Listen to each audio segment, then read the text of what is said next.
I had to serve Adam Driver's wife and child. And if you don't know, Adam Driver's wife is an heiress. Her name is Adam Passenger.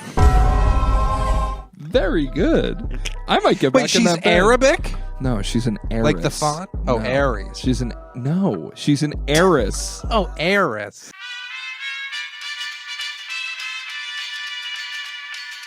Get to our last headline of the day. We brought it up earlier. Lena Dunham. I have so much to say about this, and I have to pee so bad, so I'm awesome and ready to go. You can go pee if you want. I'll set this up. In Lena Dunham's new memoir, Fame Sick, she revealed that Adam Driver would get angry on set and would even go so far as to throw chairs. Now, I would just like to go out on a limb and say, even with these outbursts, I can't help but believe that Lena Dunham has still broken more chairs than him. I think you said the joke wrong. What do you mean? I think the joke should have been, in Lena Dunham's newest memoir, she revealed that Adam Driver was volatile on set, even throwing chairs. I still find it hard to believe that Adam Driver broke more chairs than Lena Dunham. Well, my joke was the same thing. No, but you said it where it implied that Adam Driver. Yeah, it wasn't. It just wasn't clean. I said it was. Read it again. It didn't really make it that Lena Dunham is fat. It made it more than it was. Even with these outbursts, I can't help but believe that Lena Dunham still broke more chairs than him. It's messy. Well, you know what else was messy? James's little spurt in the bathroom. I was quick. Where he thought he could hear the joke I was saying over the sound. Okay, his own I have much to say about Lena Dunham and the new discourse around her new memoir. I gotta say, Patty, genuinely, Girls on HBO. You're obsessed. It's one of the best shows ever made. James. And if anyone out there is a Girls hater and has never sat down and watched it, if you sit down and watch that fucking show, you will be like, oh, like Lena Dunham, she is like that bitch. Like she actually is very good. Like the show is very good. It basically encapsulates like all of like millennial culture and the way that like these millennials acted. And if you like hate like coastal big city elites and like the way that like millennial like PMC class people talk about the rest of us, watch the show. It's highly self-critical of the way that these people act. Like it's very good. What about a comedian named John Millennial? And he's like, you ever notice how I get this degree and I can't seem to find a job? Yeah, it's exactly. Like yeah, I got it. No, I got where you're going. Yeah. That's good. You ever wonder why our parents seem to get a house for a low interest rate? Meanwhile, I get to do cocaine off of Fred Armisen's forearms. When I was in New York, For Armisen. I worked at a restaurant. And my manager came up to me and she was like, okay, they used to do this a lot to me. They would always give me the celebrities because I'm very like unaffected by celebrity. I'd be like, hey, how you doing? What can I get you?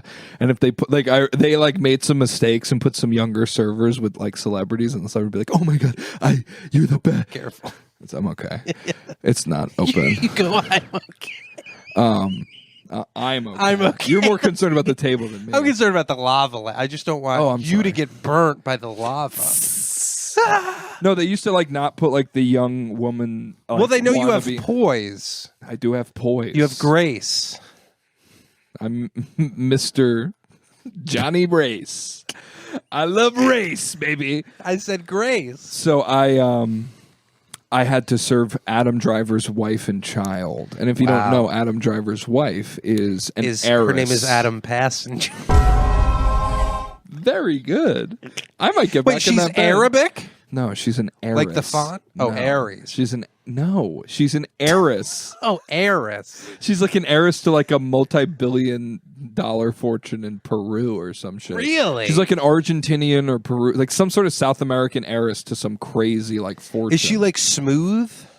I always picture those people like really smooth. She's like a tall, thin, like beautiful Glass of blonde, water. you know? Ooh. And like I remember serving her with Adam Driver's son, and like they had like other people with them, and my manager was like, backseat driver. Adam Trunk. Adam Booster seat. And my manager was like, so that's Adam Driver's wife and his son. And I remember like taking all their orders and the kitchen. Like, wait, when they said that, were you like, okay?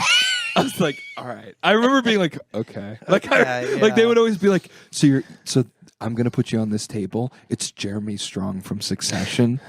So like, don't make a big deal. And I remember being like, so don't like rape him. And I had just like watched all of Succession. Like Succession had just ended. And I remember being like, I don't give a fuck. Like I loved that show, but I'm like, I don't care. Because actors are crazy and like weird. Yeah. But I remember like she was like, that's Adam Driver's wife. And it's like, well, why would I care about his wife? Like I don't give a fuck who someone's wife is. Exactly. Dude, I'm the same way with celebrities. Like who cares? When we both listened to that Lemon Party thing where they talk about, who is it, Chloe Feynman or whatever? On the money.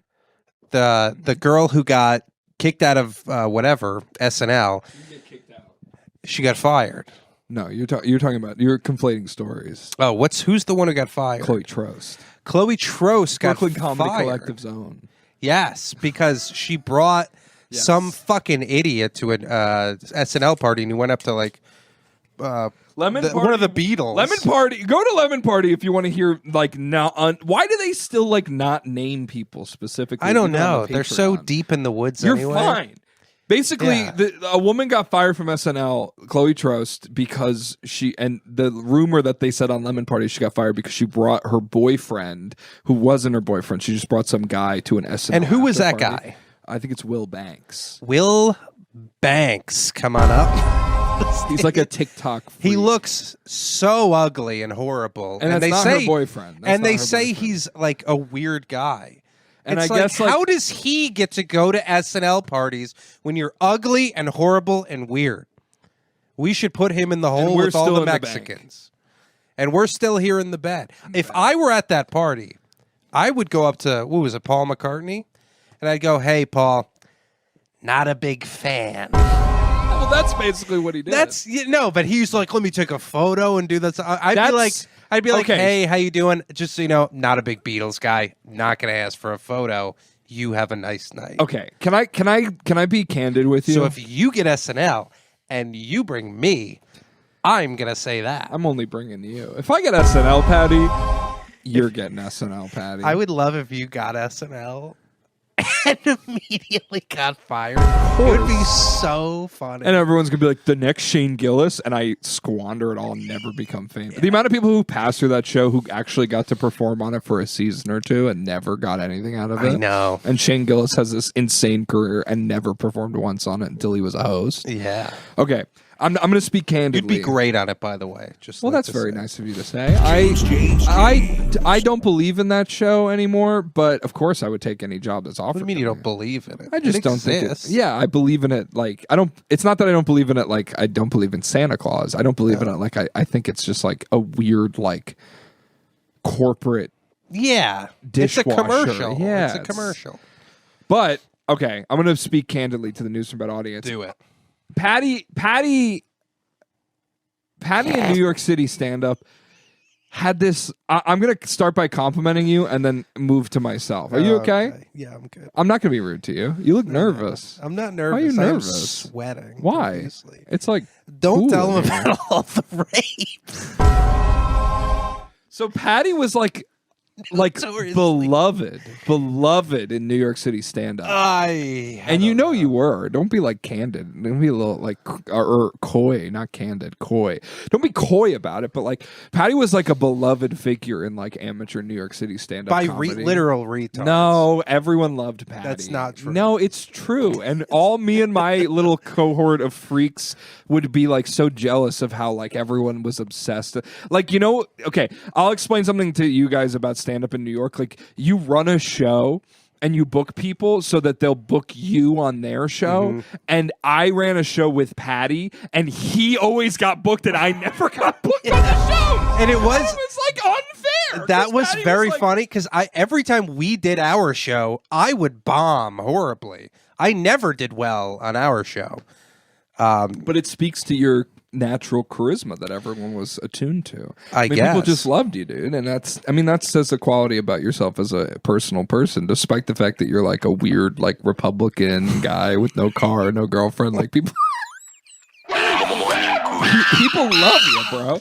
But no, I mean, for real, like, people would just, like, they just adored Patty, and I would just sit in the corner and be like, oh, that son of a bitch, Patty, I'm going to make him move to Florida and leave this all behind. And anyway. What does that mean? What does that mean? That I gave all of the I would step on stage and just I'd have to get a shovel for all the roses and panties. No, that's not what it was. No, chicks because you know never. What you would do? The girls loved you. Like girl audience members really liked you. I didn't get any girls from stand up. I would get the weird Alden Skeetus guys. Yes. Like yeah. Like, genuinely, like, you would be doing a bit and the comics would be keeled over and the audience would be, like, would hate upset. It. Yeah. And then I would be doing a bit and the audience would be into it. Like and the comics would be like, what the fuck? Check, please. Check, please. I didn't even get I didn't even order anything. Until Late Night Live, it was basically like that for 2 years consecutively. And then we did Late Night Live and every comic that would come and be like, never seen a show like that. Greatest show of all time. Anyway, I'm going to forget your name in 6 weeks. I'm only saying all this to say that, like, I had, like, mild industry connection in a way where I would hear stories, and the stories were never, like, about me or, like, my experience, but I would hear stuff. And I, through my channels of hearing things, heard this story about SNL where this woman... The story I heard was that Chloe Trost brought this odd... NYU alt sketch comic to an after party, and it got Will her Powers. Will Banks, and it got her in trouble, and that was one of the things that led to her firing was like, the inappropriateness of bringing like a weirdo to the after party. And then we heard both on Lemon Party, which is so funny that we just reference this other podcast, but they said a story similarly, like I think it was on their Patreon about how they had heard about an SNL cast member who did this. And it was funny to hear a story that I had heard the more specific details of. Yes. And hear them like be vague about it. Like that doesn't happen because that kind of, it makes you think it's like, wait, am I giving too many details out there? You know, like, they're not giving enough because what do they I don't care. I think they're like... they come to News from Bed for the details, you know? That's why we're the news. No. Well, Bill... It's too late for you. Bill? I fucking didn't even realize you were here. I know. It's too late for you, Bill. But, you know, I don't know. It's just an interesting thing. So I heard that through, like, my channels because, like, you know, I just had, like, other avenues of hearing about these things, whereas, like, you would have these other details, like, did you hear about this guy who said a slur on stage? And I would be like, so this guy I met once at a party basically... shot Andrew Santino in the head. You know, like we both... You had like legitimate gossip. You had gossip. I would make stuff up. No, that's I'd be like, did you hear Levi White is a fag? Oh, your close friend. Your dear friend. Starting rumors about your clothes. Anyway, I don't have much to say. I just wanted to set up the dynamic that, like, like I was like packed with all this information. Like even down here, sometimes like I'll like reveal things about certain people that like someone will be like, "Oh, I've been watching this comic. Like he's really fun." Like Gianmarco Ceresi. Yeah, and I was like, he was like really rude to my best friend Patty once after a show. It's nice and they don't know, and they don't fucking care. They don't care, and it bothers me. We're in fucking Tampa Bay stand-up comedy, and I have some real juice. Yeah, and I'm like trying to share like a little interesting tidbit, and they're like, "Oh," and I'm like, "Dude, like." Do you understand that, like, okay, like, retard, you're moving to New York City to, like, do stand-up? Like, this is all it is. It's little catty conversations, gossip, and this story is worth, like, 40 schmeckles in New York. Exactly. That's the thing. Fucking moron. Like, I'm giving you gold. I am so glad we did comedy in New York because we got to be a part of this thing that's bigger than us. Like, we get to You mean Brendan Sagalow? I actually, for 2 years, was an understudy as Brendan Sagalow's thigh. No, I don't. We get to like, we got to what an unfortunate name for a guy that's fat. I know, it's really sagging low, dude. Do your Brendan Sagalow?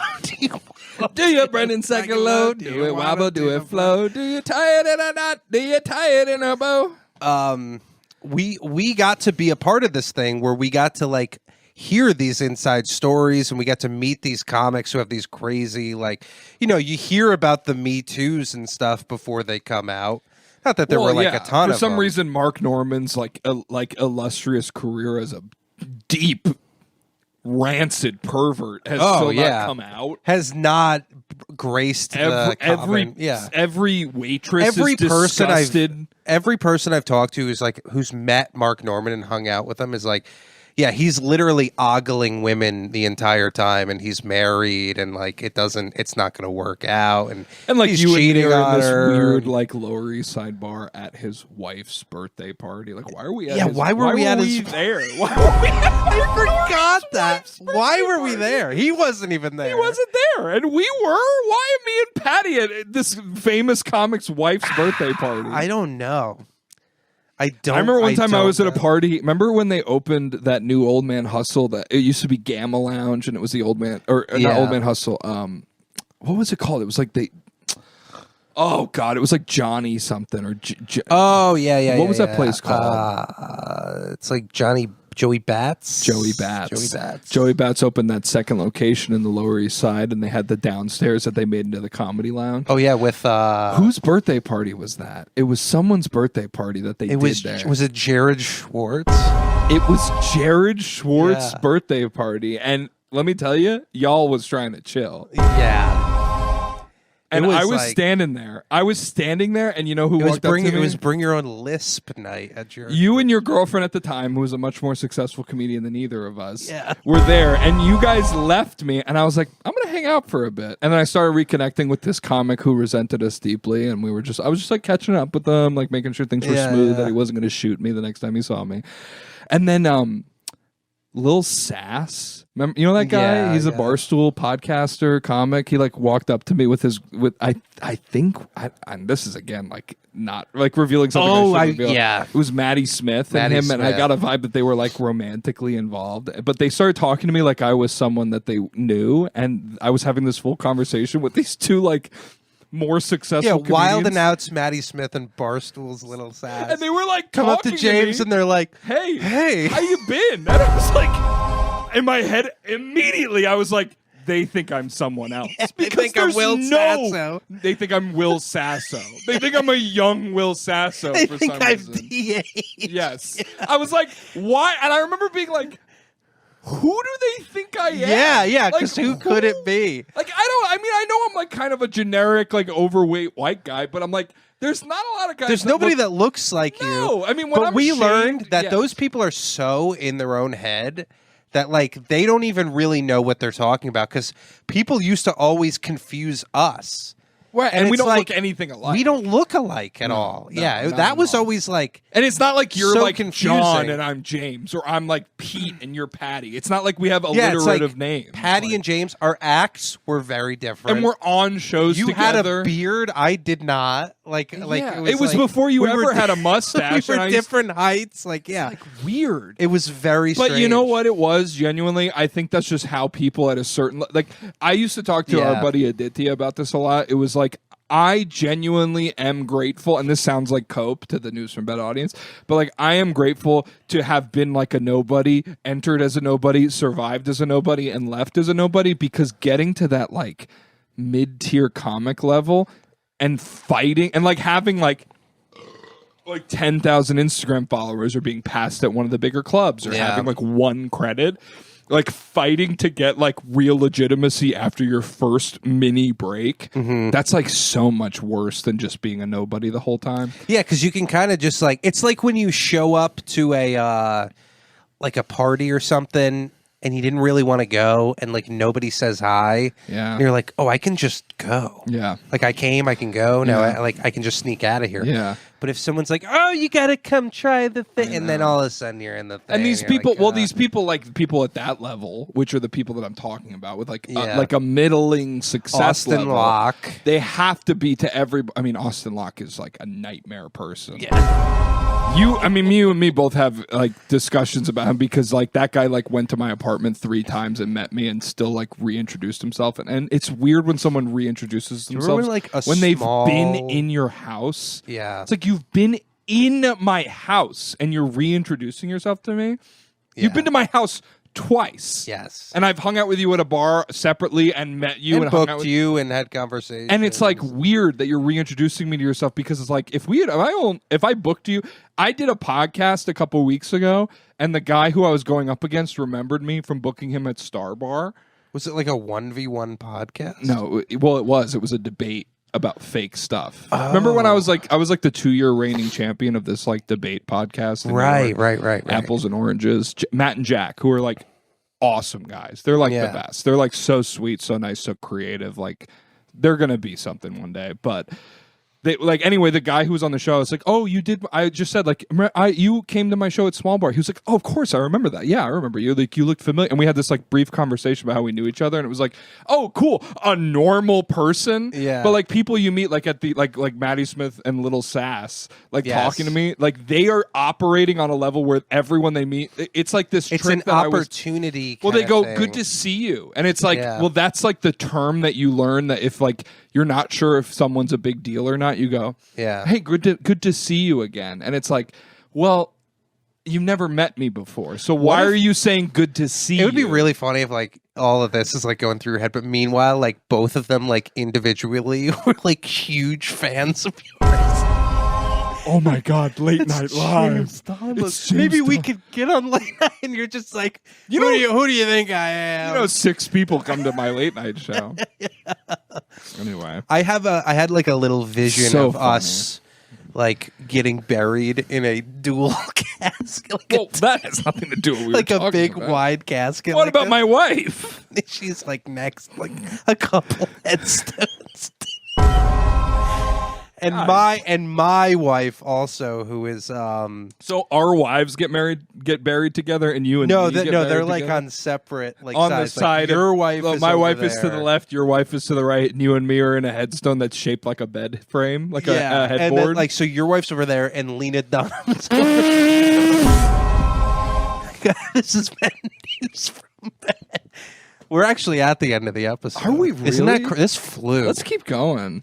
I'm getting like sweaty and I have to pee. Oh my God. Go pee. Let me keep going. Okay. You can keep it going. Why not do a long one, bro? I'm ready to go. I've been drinking beer since 1 p.m. You want another beer? Yeah, grab me another beer, bro. Anyway, guys, fame is an illusion, and I'm pretty disillusioned with the idea of being a famous person. I'm pretty much more interested in doing weird shit on News from Bed. If anyone's made it to the end of the episode, which I'm sure 3 people have, I just find it to be such like a disgusting, strange pursuit that's just so like bolstered and fake and like, I don't know. It's funny to share these stories because it's funny to have stories. And I'm like the worst person to tell things to because I'll tell anyone anything. They should never, like, if I become wildly successful and famous, which won't happen, like, I'm naming names. Why would I not name names when I'm telling a story? These, like, vague celebrities trying to protect themselves. It's 2026. People want to know the details of what's going on. They want to know, like, the specifics of the people that you're talking about. So it's so odd to, like, protect a celebrity. It's like celebrity's so fragile and stupid. And honestly, a negative story could even, like, bolster your career in a way that you couldn't have precedented. Thanks, Patty. But Pat, I mean, like, dude, like my boys in comedy in New York, genuinely, the only people I still really corely trust are like Patty and Aditya. Patty doesn't do stand up anymore. He should, but he doesn't. And, did you see where my little dingle went? What dingle? On this? I don't know. I didn't know you. My bingly dingly do, dude. What the? Oh, it fell off. I didn't know it fell off. Where did this? Yeah, when did this come off? I have no idea, bro. You lost your mic. What's it called? I don't even know. Condom? That's not a condom. Remember mic condoms during COVID? Oh yeah, dude. Oh. Why does nobody care about my stand-up experience? I feel like you and me have such an interesting stand-up experience, and nobody gives a fuck. Well, I think like down here, because you started right before COVID, and then you came back when COVID ended, and we kind of met as COVID ended, and that's kind of where we like bonded and formed our like friendship and relationship. Was at this little bar in Bushwick called Gold Sounds. And you would come out because your friend was friends with the guy that booked the show, and I was like the bitch producer that like did a lot of work on it, but didn't like only got like 5 minutes a show or whatever, which was my choice. I shouldn't have done more than 5. But I don't know, dude. I feel like we have such an incredible stand-up experience and so specific, and we have like some enough stories to where it's like, if someone brings up comedy, you can be like, oh, you know this guy, and be like, yeah, and be like, I saw his dick once. It's like really tiny. Yeah. Like, stuff like that, where like one story was like the Are You Garbage guy. I have a story with both of the Are You Garbage guys at Old Man Hustle. Yeah, the one. What's the big fat one? H. Foley. Yeah, what's the other one? I don't know. Nobody knows. Something. I like talked to him at New York Comedy Club one time, and at the end of the night, I like made him laugh really hard, and I was like, okay, now I can be like, I like your podcast, whatever, which was kind of weird of me. But H. Foley like went up after me and like just shit on me. He's like, Jesus Christ. What was that? Like, I was like, well, Kevin Farley did the same thing to you. I know. It's just a fat guy thing. It's like a fat, sad guy. Sorry, you can't follow what comedy has become. Maybe you should have paid attention and updated your act, idiot. Yeah, exactly. Oh, no, you invented a show where you ask basic questions of a comedy. Yeah. You know, it's like, shut up. What, did I tell jokes about broccoli? And you're like, I got nothing on broccoli.